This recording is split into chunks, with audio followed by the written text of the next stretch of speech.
Hi friends, today we'll talk about how to fix or how to solve the problem of Blurry on the application of Google Wallet. We click on settings.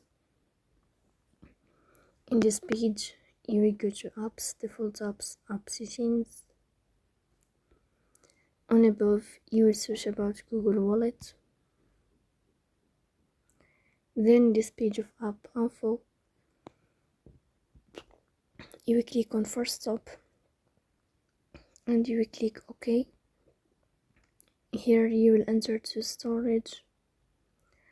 Then we click on clear cache, but pay attention, don't click clear data because that can delete your account.